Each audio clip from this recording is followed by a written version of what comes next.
এই অচল ভাগবত কখন সচল হয়? ভগবানকে কেউ কোনোদিন চিনত না যদি ভক্ত না থাকতো। ভক্ত আছে তাই ভগবান আছে, যেদিন ভক্ত থাকবে না সেদিন ভগবানও থাকবে না। তাই বিশ্বকবি রবীন্দ্রনাথ ঠাকুর বলেছিলেন, সীমার মাঝে অসীমি তুমি, বাজাও আপন সুর, আমারই মাঝে তোমারই প্রকাশ, তাই তো এত সুমধুর। গোবিন্দ কথাটা এমন করে বিশ্বকবি সাজিয়ে দিলেন, জগদী জীবকে বুঝবার নিমিত্তে সাধনার দ্বারা যে প্রাপ্ত বস্তুটা ছিল সে একা ভোগ করার জন্য নয়। যেমন আমাদের রাধাকুণ্ডের এখন বর্তমান প্রাচীন যিনি বৈষ্ণব কুলতিলক 108 শ্রী শ্রী প্রাণকৃষ্ণ বাবাজি মহারাজ, তিনি একটু আলোচনা করতে গেলে যদি 5 মিনিট আলোচনা করে অন্তত দুবার বলে বসে যে ভারত ভূমে জন্ম যার, নিজ স্বার্থ ত্যাগ করি করো পরই উপকার। কথাটা কিন্তু ছোট হলেও তার মহিমাটা অনেক বড়। এই ভারত ভূমে জন্ম যার, নিজ স্বার্থ পরিত্যাগ করি করো পরের উপকার। তাহলে পরের উপকার কি? একজনের বাড়িতে একটু চালের অভাব পড়েছে, 5 কিলো চাল দিলেই আমি পরের উপকার করে ফেললাম, এটা পর উপকার নয়। পর বলতে কি, আমাদের একজন বিশ্ব দার্শনিক বলছে তাকে। বিশ্ব দার্শনিক মানে এখন সারা বিশ্বে যার গানকে রিচার্জ করা হচ্ছে। যদিও আমাদের বৈষ্ণব সমাজ থেকে তাকে আমরা বাউল ভেবে পরিত্যাগ করে দিয়েছি, কিন্তু তথাপিও তাকে আমি বিশ্ব দার্শনিক বলেই গণ্য করেছি।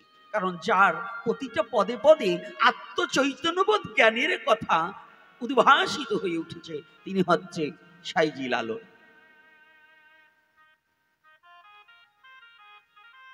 তার প্রতিটা কথায় কথায় এই বিশ্ব দার্শনিক তিনি বললেন, লালন বলে পর, পর কি পরমেশ্বর। তোমরা যাকে পর মনে করছো তুমি একটু নিজে ডুবে দেখো, এ জগতে কেউ পর নয়। ওই পরের মাঝে তোমার পরমেশ্বর আছে, তুমি তাকে একটিবার সন্ধানে করিয়া লও। পর বলতে কোনো কথা নেই, পরই পরমেশ্বর।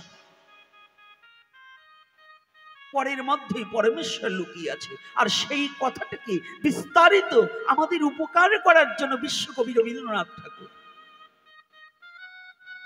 বললে, সীমার মাঝে অসীম তুমি, ভগবানের সাথে কথা বলছি। আলোচনাটা একটু ব্যতিক্রমী করছি। গগনে মেঘ, শীতল বাতাস বইছে। একটু আগে কিন্তু আমরা বাতাসের জন্য দুপুরেও ছটফট করেছিলাম, আর আজকে আমার রাধারানী করুণা করে তার প্রেমের বাতাস আমাদেরকে দিয়ে দিয়েছে। হ্যাঁ, কেন দিয়েছি জানেন? দেখুন, আপনার যা প্রয়োজন আপনার আগে তিনি জানেন, আমার যা প্রয়োজন আমার আগে তিনি জানেন। পৃথিবীতে আমার কি প্রয়োজন, আমার যাহা প্রয়োজন তাহা আমার চাইতে হয় না।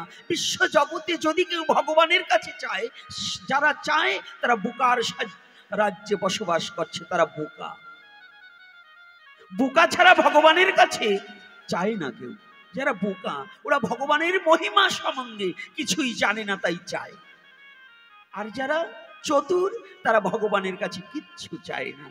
সে বলছে যে আমার কি প্রয়োজন উনি কি জানে না? যে ব্যক্তি অনন্ত কোটি ব্রহ্মাণ্ডটাকে নিয়ন্ত্রণ করতে পারে, তাহলে আমার মতো একজন ক্ষুদ্র কৃমি কীটের কি প্রয়োজন তা কি প্রভু জানে না? তাহলে আমি কেন তাকে তার কাছে চেয়ে তাকে ছোট করব? ভগবানের কাছে চাওয়া মানে ভগবানকে ছোট করা।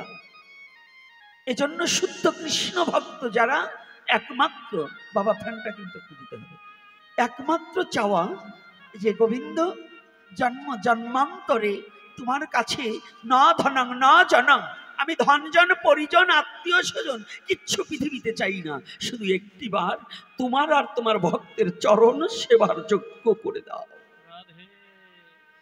তোমার আর তোমার ভক্তের, শুধু তোমার নয়, যদি কোনো জন শুধু গোবিন্দ সেবা করতে চায়, কোটি কল্পকাল গোবিন্দ সেবা করে, গোবিন্দ প্রীতিয়ার্থে গোবিন্দর দেখা কোনোদিন পাবে না, যতদিন পর্যন্ত ভগবানের ভক্তের সেবা তার দ্বারা না হবে। ভগবানের ভক্তের সেবা করার পরে ভগবান যখন প্রসন্ন হয়ে যাবে, তখন ভগবান বললেন, যদি তোরা আমাকে ডাকিস বা না ডাকিস তাতে কোনো দুঃখ নাই, আমি তোদের ডেকে দেখা দেবো, এটাই ভাবি তাই। যদি আমার ভক্তের সেবা করিস আমাকে তোদের ডাকতে হবে না। তাই আজকে আমার বিশ্বকবি রবীন্দ্রনাথ ঠাকুর ভগবানের সাথে কথা বলছে, কথোপকথন, কথাটা অন্য কারোর সাথে নয়। ভাবুক যখন ভাবনায় বসে, সাধক যখন সাধনায় বসে, তখন তারা অন্যের সাথে কথা বলে না। যোগী যখন যোগে বসে তিনি কথা বলে তার পরমাত্মার জীবাত্মার সাথে। সাধক যখন সাধনায় বসে তখন জড়ভৌতিক দেহটাকে পরিত্যাগ করে চিন্ময় দেহটাকে ধারণ করে সে অপ্রাকৃত লীলা রসে ডুবে যায়, অপ্রাকৃত লীলা রসে ডুবে যায়। বৃন্দাবনকে এখানে আনা যায়, এটাই সখী আনুগত্য ভজন। যে বৃন্দাবনকে যদি তোমার গৃহে না আনতে পারো, তোমার হৃদয় মাঝে যদি না আনতে পারো, তাহলে আনুগত্য ভজন হলো না। রাধে রাধে। কষ্ট পাচ্ছেন না তো? বাবা আবার ভুল টুল বলছি না তো? আমি ছোট মানুষ, কিন্তু বয়সও ছোট আর একেবারে সব দিকেই ছোট। ভজনে তো ভজনের বাড়ির কাছেই নেই, শুধু ভোজনটা ছাড়া ভজন কিছু জানি না। শুধু ভোজনে পটিও, কিন্তু ভজনে নয়। তবে আজকে কথাটা বোঝায়, একটা কথা টান দিলে হাজারটা কথা বেরিয়ে আসবে। ভাগবত কি 18,000 শ্লোকই শুধু ভাগবত নয়। যদি সীমাবদ্ধ থাকে তাহলে ভগবানের লীলা সীমাবদ্ধ হয়ে যাবে। 4খানা শ্লোক থেকে 18,000 শ্লোক রূপান্বিত হয়েছে। চতুর্শ্লোকী ভাগবত থেকে 18,000 শ্লোক হয়েছে, তাই তো? তাহলে যদি 4খানা শ্লোক থেকে 18,000 শ্লোক হতে পারে, এর চেয়েও বেশিও শ্লোক হতে পারে, কারণ এটা সনাতন ধর্ম। সনাতন ধর্মের ভগবান লীলা একবার করেছে, আর কোনোদিন করবে না সেটা নয়। আদ্যাবধি সেই লীলা করে গুড়ারায়, কোন কোন ভাগ্যবান তাহা দেখিবারে পায়। আজও লীলা চলছে, আজও লীলা চলবে, চলছিল, চলছে, চলবে। রাধে রাধে। চলছিল, চলছে, চলবে। সনাতন ধর্মের লীলা কখনো বন্ধ থাকবে না। তাহলে যদি না থাকে, কথাটা কি কষ্ট পাবেন না? এই যে আজকে আমি বিশ্বকবি রবীন্দ্রনাথ ঠাকুরের কথা বলছি কেন? তিনি কথা বলছি কার সাথে? তিনি যখন এই লেখনীটা লেখেন তখন একমাত্র ভগবান ব্যতিরেকে তার কাছে কেউ ছিল না। ভগবান ব্যতিরেকে তার কাছে কেউ ছিল না। তো কথাটা বলছি কি, দেখুন কোন জায়গায় দাঁড়ালে পরে ভগবান কি বলছে, তোমার তো অনেক বড়াই, হে ভগবান তুমি সব পারো, আমারও একটা অহংকার আছে।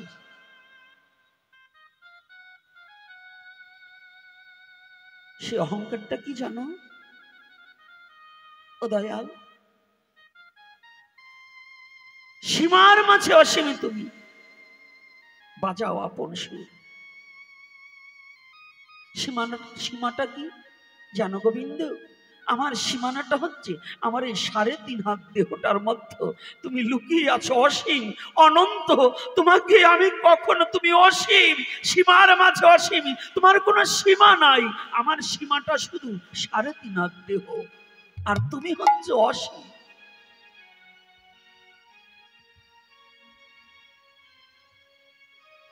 এটা যেমন বাজাও আপন সুর, তুমি যেমন করে আমাকে চালাচ্ছ আমি তেমন করে চলছি, কিন্তু এটাও ঠিক। আবার আর একটা অহংকার আমার কি জানো, আমার সবচেয়ে বড় অহংকার, গোবিন্দ যদি আমি না থাকতাম তাহলে তুমি থাকতে না, কারণ আমারই মাঝে তোমারই প্রকাশ, তাই তো এত সুমধুর। যদি তুমি আমাকে চালাচ্ছ, কিন্তু আমি না থাকলে তোমায় যে ভগবান কেউ জগতে তোমাকে জানতো না, চিনত না, কেউ চিনত না। তাহলে আমি আছি বিধায় মায়ের কোনো দাম আছে? যদি সন্তান না থাকে তাকে মা বলে কে ডাকবে? তো ভক্ত যদি না থাকে ভগবানের কি কোনো মূল্য আছে গো? ভগবানকে কেউ চিনবে? রাধে রাধে কেউ চিনবে ভক্ত না থাকলে? তাহলে আগে বড় কে গো? ভগবান বড় না ভক্ত বড়? কে বড়? রাধে রাধে কে বড় গো? আচ্ছা ভক্ত কিসে বড় হলো? ছেলেকে বাবা কাঁধে নিয়েছে, বাবা যখন কাঁধে নিয়েছে ছেলেকে, পাশ থেকে একজন বলছে বড় কে গো? ছেলে বলছে আমি বড়, গর্বের সহিত বলছে আমি, দেখো বাবা আমি তোমার চেয়ে বড়। ছেলে জানে না বাবা যদি নিচ থেকে সরে যায় ছেলে কোথায় যাবে। ছেলে জানে না যে বাবা যদি নিচ থেকে সরে যায় ছেলে কোথায় যাবে। তদ্রূপ ভক্ত বড় বটে, কিন্তু কোনজন বড়? যেজন ভক্তি ধনে ভগবানকে আপন হিয়ার মাঝে বেঁধে রেখেছে, সেই ভক্ত। ভগবান বললেন আমা হইতে আমার ভক্ত বড় হয়ে গেল। যতদিন পর্যন্ত ভক্তি ধন হিয়ার মাঝে আটকে না রাখতে পারবে, ততদিন পর্যন্ত ভক্ত বড় হতে পারে না। ভক্ত কখনো বলে না আমি বড়, ভগবান বললেন আমার ভক্ত বড়। ভক্ত জানেই না।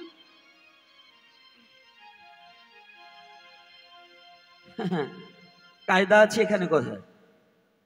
এখানে একটু রসিকতা আছে, এখানে একটু প্রেম আছে, এখানে একটু ভাবনার বিষয় আছে। ভক্ত বড় কিসে? ছোট্ট কথাটা বলছি, একেবারে ছোট্ট কথাটা। যে হরিদাসের কথা শুনেছেন, গৌরলীলাটাকে সুমাধুর্য মণ্ডিত করেছেই আমার হরিদাস। গৌরলীলায় গৌরের মহিমা প্রকাশ করেছে আমার হরিদাস। যদি হরিদাস না হতো তাহলে গৌর লীলার সুমাধুর্য রস পৃথিবীতে ভক্তরা আস্বাদন করতে জানতো না, যে গৌর কি জিনিস, গৌরের নাম নিলে কি হয়, গৌরে আত্মসমর্পিত চিত্ত করলে ভক্তের গতি কি হয়, এটা হরিদাস ভিন্ন কেউ জানাতে পারেনি।